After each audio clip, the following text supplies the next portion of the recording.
औज़ुबिल्लाहिमिनश्शैतानिर्रजीम बिस्मिल्लाहिर्रहमानिर्रहीम। Dear students, अस्सलाम वालेकुम। ये वीडियो क्लास 10th के लिए है। Subject is geography. टॉपिक है conservation of forest and wildlife in India. Chapter second से है, that is forest and wildlife resources. Conservation of forest and wildlife in India. Why do we need it? Conservation की जरूरत क्यों है? It preserves the ecological diversity. Forest और wildlife दोनों ही हम इंसानों के लिए बहुत ज़रूरी है। रीज़न हम लोगों को पता है कि हम सारी ज़रूरी चीज़ें जो हमारे लिए बहुत काम की होती हैं वो हम फॉरेस्ट से ही हासिल करते हैं। और अगर हम साइंटिफिकली देखें तो फॉरेस्ट एंड वाइल्ड लाइफ एक बैलेंस मेंटेन करता है जो कि तमाम लिविंग ऑर्गेनिजम्स के लिए बहुत ज़रूरी है। अगर फॉरेस्ट या वाइल्ड लाइफ पे कोई इफेक्ट पड़ता है तो उसका इफेक्ट हम पे और हमारी फूड चेन पे भी पड़ सकता है, यानी कि फूड वेब है, ट्रॉपिक लेवल्स है, उन पे भी पड़ता है। Trophic level method of food obtain major, जैसे कि ग्रास ईटन बाय रैबिट है, rabbit eaten by human, deer और anyone else, humans eaten by tiger etcetera.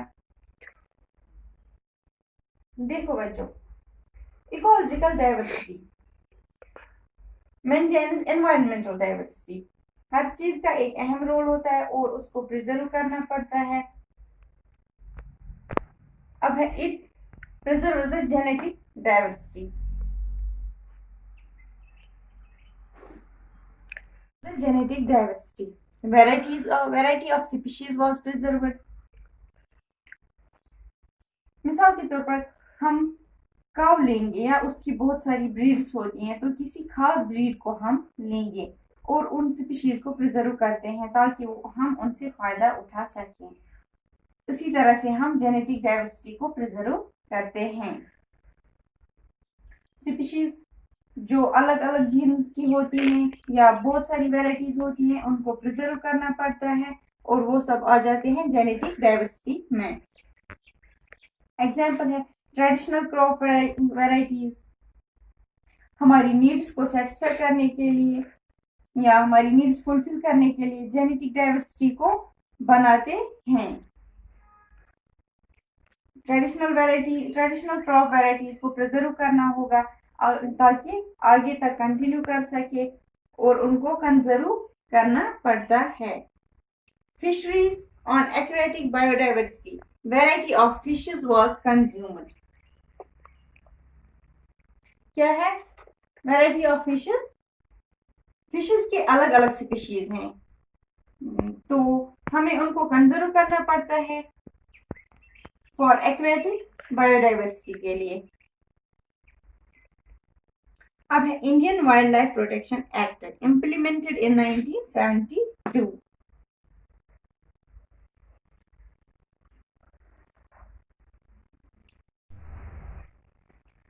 इसी तरह 1960s और 1970s बहुत सारी कंजर्वेशनिस्ट्स जो कि फॉरेस्ट एंड वाइल्ड लाइफ को बचाने के लिए काम करते हैं, एक प्रोग्राम के लिए डिमांड की जिसका नाम था national wildlife protection programme.